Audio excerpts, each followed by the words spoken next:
Okay, so which filter do I want today?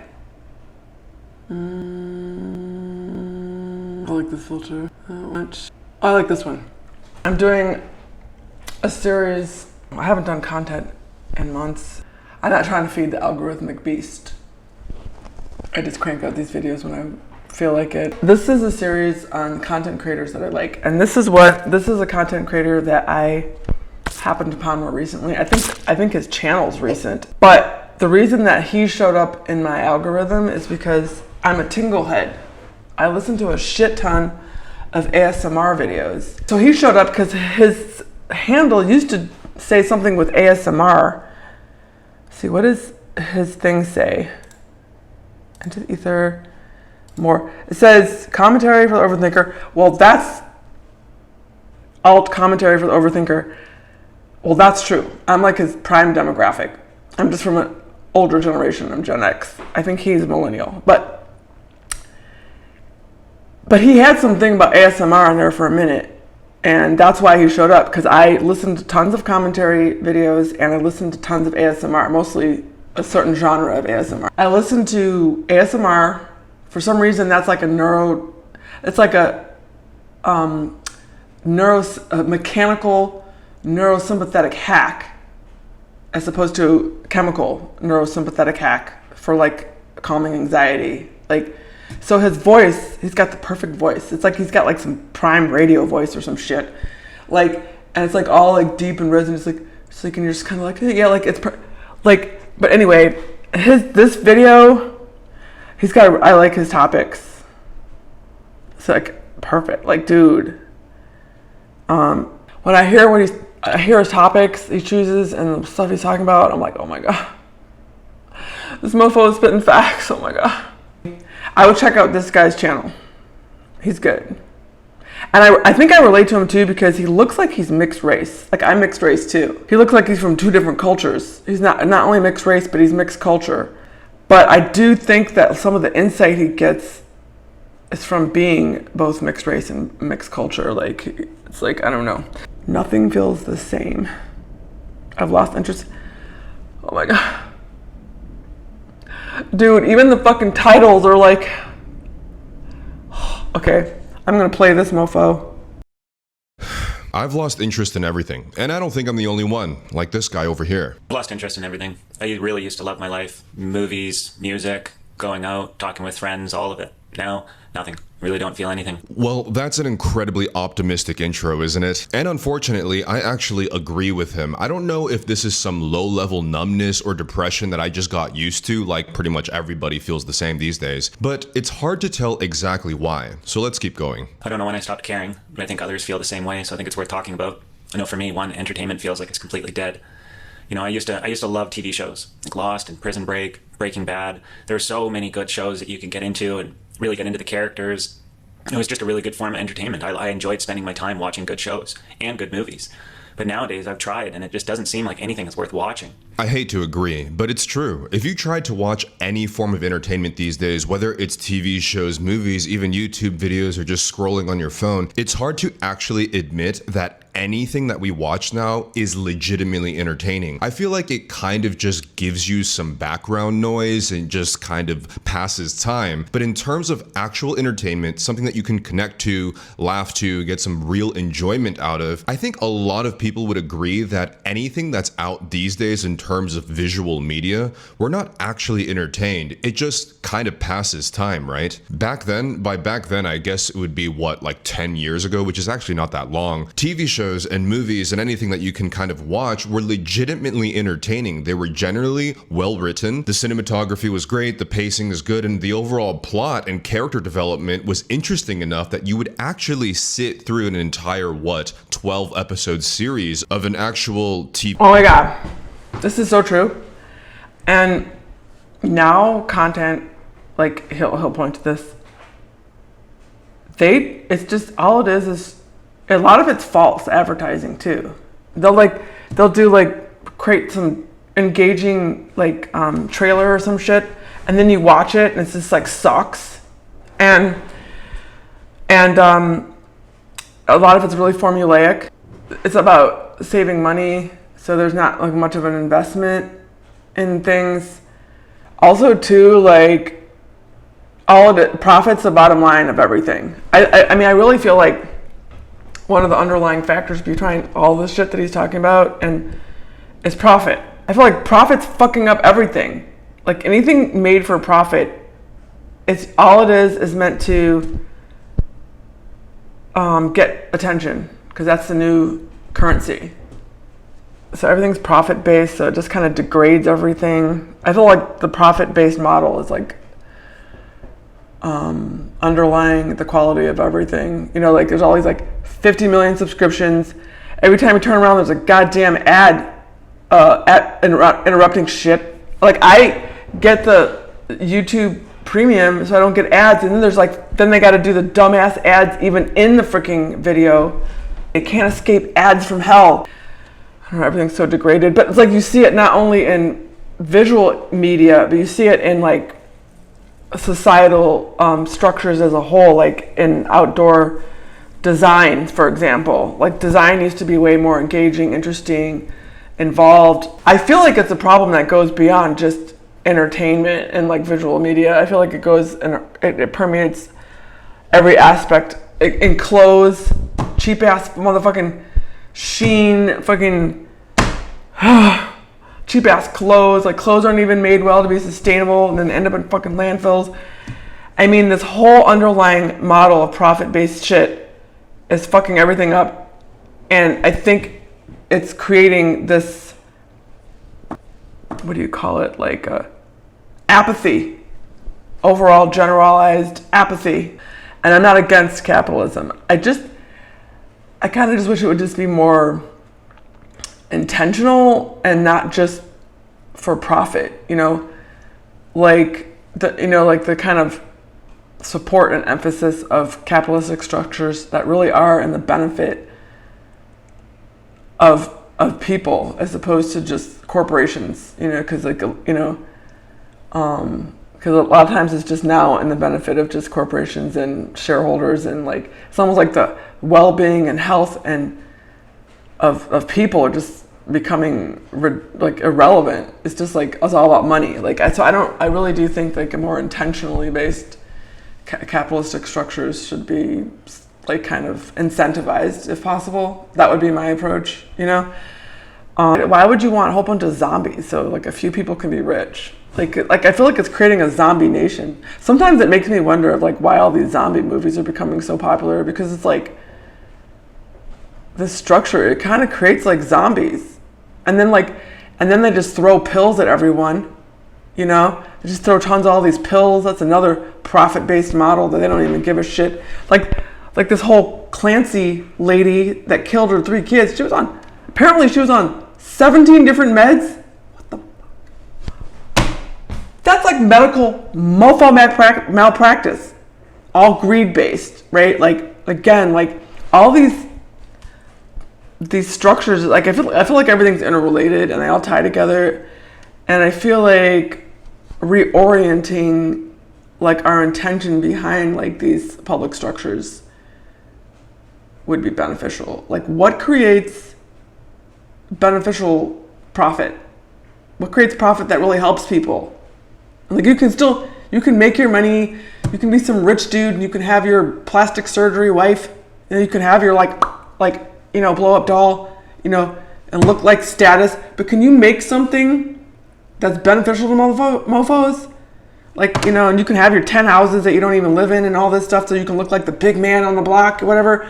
I found that going out just doesn't make sense anymore. I have no interest in it. I don't have any interest in going to bars. That just seems like so much work and effort for nothing. I don't have any interest in going out to restaurants anymore. I found that everything costs so much money. And a big annoyance for me is that I think customer service has went downhill tremendously. So, you know, you go to a restaurant and the food's already very expensive.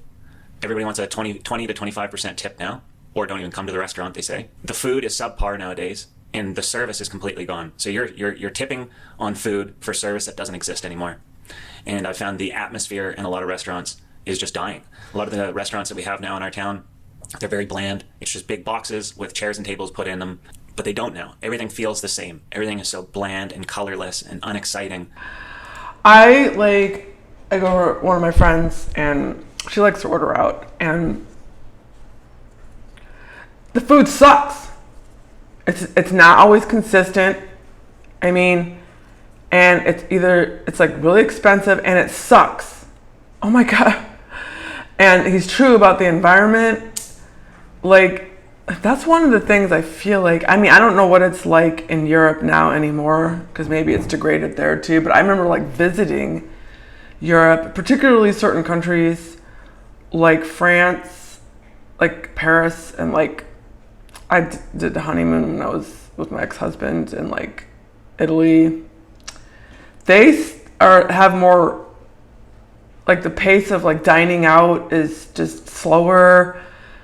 The food was really good. It was like, it was more about the experience of like taking your time and eating, and that's probably why a lot of those countries don't have like the obesity issues that we do. Like people just, their pace is different. It's weird. I don't know. And the quality of the dining experience is different. Like you can take your time. It's more social gathering. You're talking. I don't know. Like here, it's like everything's just like rush, rush, rush, go, go, go, do. And people are tired as fuck because everyone's running around like a chicken with their head cut off. And it's like people are just tired. So like they come back and they either want something quick. Everything in general is like really degraded. Like, and it's affecting the quality of our interpersonal relationships as well. Everyone's like hyper distracted on their phones. Our attention is just totally hijacked, all for profit. I would check out his channel, Into the Ether. He finds really engaging, interesting clips to discuss. Chase Hughes is another content creator that I like this mofo. Oh my God. I feel like this inner calm when I listen to the motherfucker. I don't even know what is that? Like, I don't even know. He talks about a lot of different topics, but he obviously he's known for talking about psyops, psychological operations and stuff, and getting insight into how we're being manipulated collectively. He's got a lot of food for thought. Like, and just like with all these content creators, it's not like you have to agree 100% with everything. I don't agree 100% with what anyone says, but it's like, it's something to chew on and contemplate. And he gives a lot of really interesting things to like really look at. What you see on social media, it looks true. And it looks like I'm seeing a version of truth. But I think that people confuse true versus truth. And if there's one thing I think that these, like advertising and marketing and all this stuff is made to make us do, or two things. It's compare yourself to other people and make you feel like you're not enough yet. It's everybody else that's got it all figured out. And you need just this one extra thing and then you'll be good. And we had this acronym that we put together to talk about how social media gets weaponized, and it spells out wounds. So that first one is your worth. Compare yourself to other people. Am I worthy enough? Do I have enough? And can I display the symbols of having wealth? So like we're in a culture that's obsessed with these symptoms. Yep. Like I don't need to be wealthy. I just want to have the yacht. I want to go rent the Porsche or whatever it is. The Russian influencers that rent the jet interior. Yes.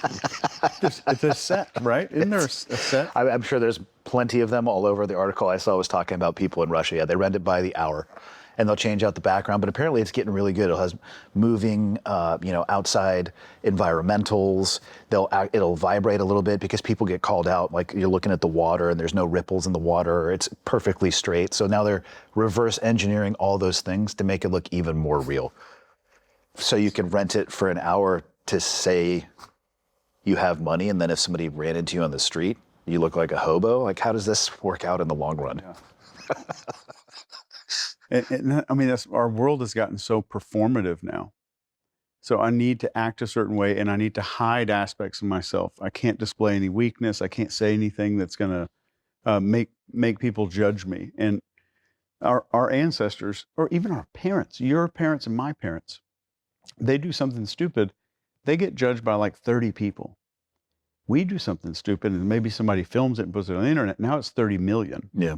So like our fear of tribe is exponentially increased now, which is the O in wound is the outrage. So it's worth and then outrage. So anything that's going to piss you off, anything that's going to make you mad, and the things that are going to make you worry about supply and demand. And then we have uncertainty. So is our gas prices going to go up? Is there going to be a terror attack in the United States? There's like you'll be watching the news, and there's poisoned water supplies, or the hantavirus on the cruise ship, or I think there was an Ebola breakout in Africa. I saw that recently, yeah. Like 2 or 3 days ago. And then we have needs. And the needs are like everything that you might need from other people, your connection to other people, everything that you value when it comes to the middle of Maslow's pyramid, the love and connection, the feeling like you belong somewhere, your tribal relationships. And if I can threaten that, like, are you going to get made fun of? Will I receive some kind of judgment? And then finally, it's doom would be the final thing of wound. So the doom meaning, how is that different from everything else? Doom is there is something that's going to happen that's catastrophic, that has no solvable thing at the end of it, which is how we're getting presented with gas prices, the stuff going on in Iran right now. So those are the 5 things. Yeah. Those are the 5 things that are just nonstop through social media. And people are like, oh, we're being manipulated. I think there's a degree where they want to split us apart. They want us tribal. They want us hating ourselves and each other at the exact same time. I'm going to judge myself. I hate myself, so I'm going to pretend all the time. And it's just, most of it is just for revenue. Speaking some facts. Oh my God, 100%. Dude, he's so good. Mofos need to check this scene out. He's helped me. Like, I did a video recently about this lady, a friend of mine I knew for freaking 18 years. All of a sudden, I'm an evil villain to her now. All because I said, coming aggressively at law enforcement when all those Minnesota ICE things were dropping off. I didn't even disagree with her that Trump was misappropriating ICE. I didn't even disagree with her. You know, because it's like, matter of fact, the fact that he was misappropriating ICE, if you're hiring mofos from games and gun shows, they're going to even be more triggered happy, not untrained mofos than if you ex-military or some shit. That makes it even worse to freaking come at these mofos aggressively. But she thought I was like pro-Trump and following, dude, it was like, and I tried to reach out to her to tell her not to believe the hype and to fucking like, they want us to divide and conquer, and she just like, nope. I'm like, but his videos and topics helped me get clarity about what the fuck was going on and why the hell she was doing this. And I mean, I can only change myself and have perspective for myself. I can't make her do whatever she's going to do. She's going to have her own perceptions about shit. But all I know is his content really helped me understand why she was doing this, some manipulative algorithmic bubble she fell into or some shit. And it really helps. Like, so he's another content creator I would check out. Chase Hughes, really insightful stuff. And he comes up with a lot of these acronyms, which really help. Like, you get a kind of handle on it that you can work with. Okay, so this is my 3rd content creator that I'm covering in this video. I started watching their shit when they first came out. There's another one where when I listen to them, I'm like, oh. They were moderate, because I was like seeing this kind of strong tendency towards extreme views manifesting, and like these guys tended to lean towards moderate. And they reminded me, like, because I'm an OG liberal, old school, which is now considered right wing because things have gotten so crazy and skewed, you know, that like someone who's an OG liberal, like somebody like Bill Maher or something, or if you have old school liberal views, you're considered right wing now. Like, and these guys, even though I think these are also millennials, they tend to have some like OG like liberal kind of perspectives, and like I relate to that, and also they lean towards discussion and not being afraid to have just to challenge, not afraid of debate. I'm like, and when I see them, I'm just like, I just want to like sit by a fire on a cold rainy day and like with cozy blankets and a whiskey and shit.